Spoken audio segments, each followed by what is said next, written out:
Alright guys, welcome back again di Bagaimana Mengerti channel ya. Sebelumnya bagi kalian yang belum join Telegram, kalian bisa join di link di deskripsi. Dan hari ini kita akan bahas apa? Hari ini kita akan coba membahas koin-koin yang hangat lah pokoknya, ya kan? Sebelumnya gue mau membahas dulu tentang cut loss sama hold, ya kan? Gue lihat sedang marak-maraknya ya kan. Terdengar di gua tentang cut loss dan hold ya kan.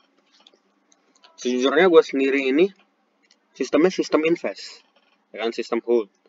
Cuman kalau misalnya udah beberapa support hancur, gue berpikir ulang ya kan untuk meng-cut loss gitu. Gue berpikir ulang ya kan. Jadi sebenarnya masing-masing ada kelebihan dan kekurangannya ya kan. Kalau cut loss, kalau kayak gini ya sangat berguna guys. Dimana kalian bisa, misalkan kalian nih, contohnya kalian lihat nih Bitcoin koreksi sudah jauh banget ya kan, koreksi jauh banget, dan dia mantul dikit ya kan. Terus di EMA 20 lah, di EMA 20 ya kan. Di sini EMA 20, tapi di sini dikatakan kalau dia tuh mesti koreksi ya kan, koreksi ke bawah ya kan. Lihat dari sininya bisa ya kan, lihat dari MACD-nya bisa nih, tuh koreksi ya kan, cross dia biru, crossin merah ya kan. Dan menurut gua sistem cut loss ini sangat berguna kalau kayak gini guys ya kan. Cuman yang mengerti dan yang paham soal grafik ya kan, yang mengerti dan paham soal grafik ya. Kalau RSI dan MACD ini terbuat setelah adanya candle ini guys. Jadi dimana candle itu udah jadi, di situ dia akan menganalisis gitu. MACD dan RSI-nya akan menganalisis ya kan, apakah ini akan menjadi golden cross dan atau dead cross gitu. Jadi ini sebenarnya telat. Ya, dua ini sebenarnya telat. Cuman masih bisa dipakai apalagi pada saat dia mau terbang ya kan. EMA ini juga telat. EMA ini telat ya kan, dimana candle udah terbuat, di situ moving average-nya berpikir dulu ya kan.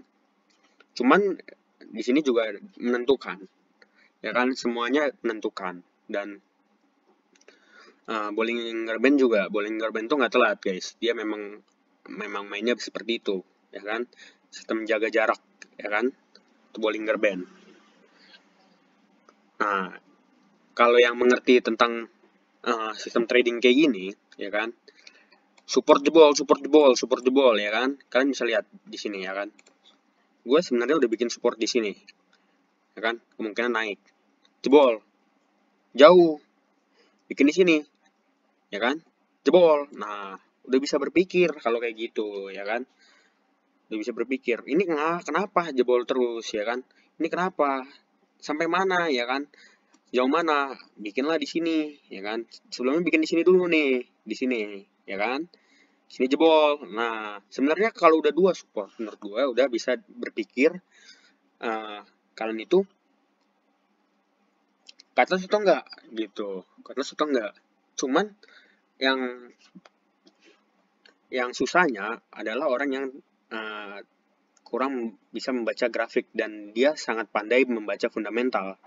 Sistem hold itu sangat berpengaruh sama fundamental ya kan. Kalian udah kalau sistem hold itu ya, kalau koreksi itu jadi aset buat dia ya kan. Dia udah masuk sini koreksi 50%, 60%, itu bukan hal yang dia tangisi, malah hal yang dia senangi gitu, hal yang dia senangi. Dan dia bisa masuk di situ lebih besar dan sangat besar jumlahnya gitu ya kan. Itu sistem hold, itu sistem para investor, itu sistem dimana dia tuh mencari duit untuk jangka panjang, deposito ya kan, mencari ke depannya ya kan, mencari penglihatan untuk ke depannya ya kan.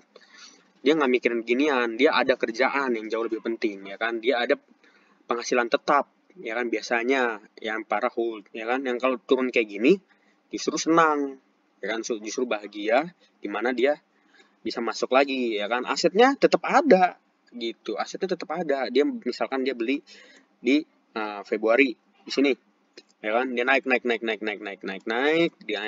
dia targetnya 20 tahun ke depan, ya kan. Biasa sistem investasi begitu, 20 tahun depan, ya kan, 10 tahun ke depan, ya kan.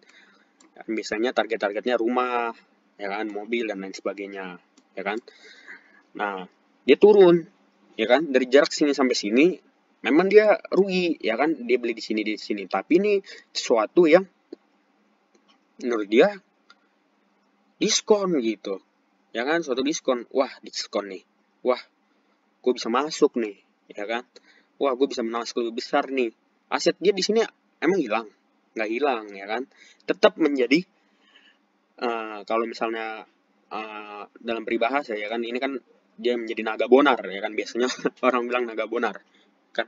Di sini menjadi telur gitu kan, jadi telur, tetap dia akan jadi telur. Dan tapi telurnya tetap ada gitu, telur itu tetap ada. Dan aset di sini tuh ya dia beli aset gitu, dia beli misalkan dia beli di sini 15 Bitcoin, ya kan, di sini dia bisa nambah lagi gitu, 15 lagi, harga lebih murah, ya kan, harga lebih murah dengan jangkauan 6 bulan, kan, gitu. Biasa begitu guys, ya kan. Kalau memang di kripto ini naik turunnya kencang, jadi ada orang yang benar-benar dia tuh sistemnya cuma buat invest, ya kan, dia memang ada pekerjaan tetap, dia lihat ini kripto aset masa depan, aset digital masa depan, dimana dia tuh bisa masuk dan bisa wow banget nih, ya kan, sama nih kripto. Nah, dia masuk aja, dia nggak mentingin tentang teknikal seperti ini, yang dilihat cuma angka. Kalau dia turun dan turun dan turun, ya dia masuk lagi gitu.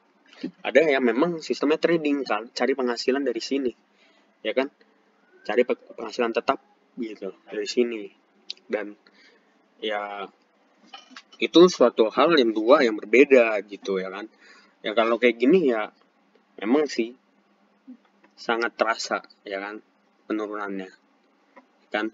Enaknya buat cut loss gitu, ya kan, biar profitnya itu bukan cuman sebagai mimpi, ya kan, bukan cuman jadi kelihatan di wallet kalian, ya kan, mana kalian bisa share lagi di sini. Ya ini tuh menurut gua pandangan tentang sistem cut loss dan hold. Oke, sudah cukup panjang ya menurut gua. Dan sekarang tuh kita akan membahas tentang Bitcoin, ya guys, ya. Bitcoin, target Bitcoin gua berapa bang, ya kan, target Bitcoin gua ini sekitar 80.000, tetap di on the way 80.000. Kalian bisa lihat di Rainbow, ya, Rainbow Bitcoin,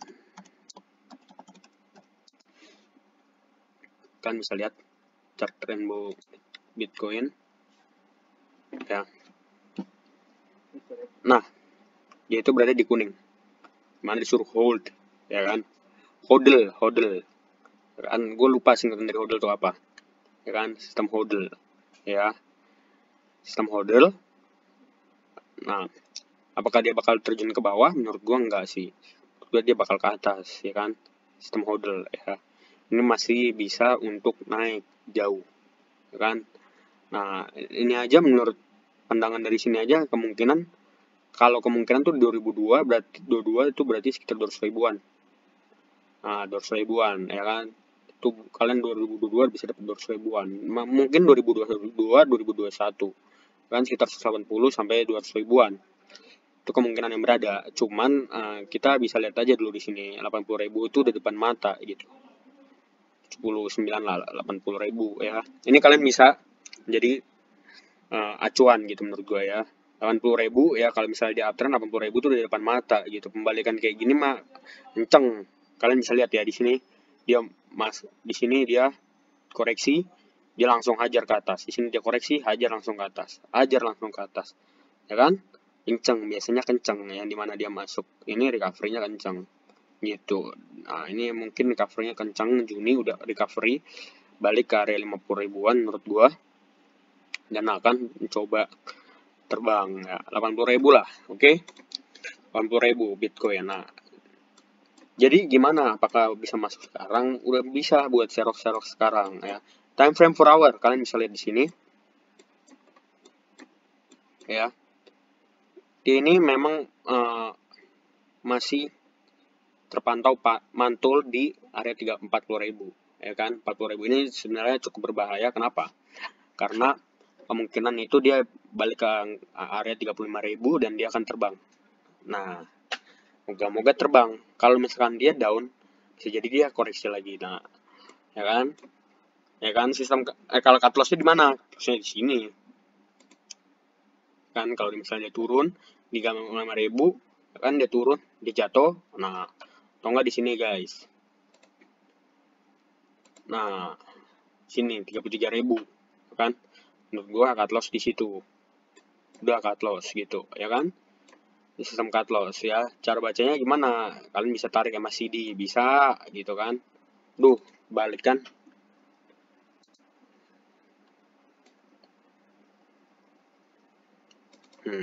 Kalian bisa tarik sama CD. Kok kapus sih?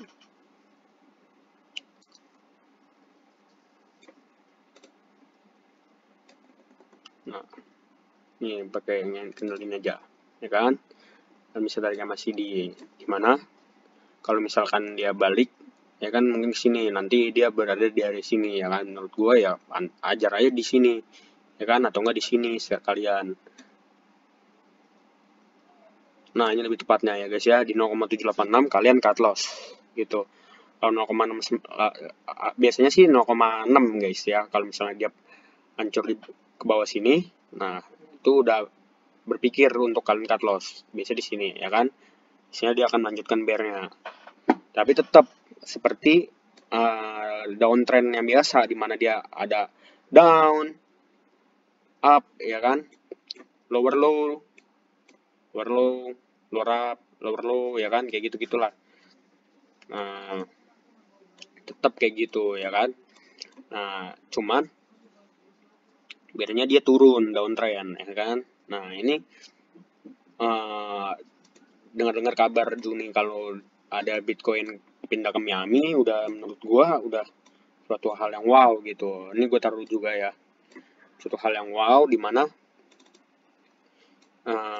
dia tuh masih terbang gitu kan, masih terbang. Kalian bisa lihat nanti di TikTok gue, ya kan, di situ gue menjelaskan juga tentang Miami.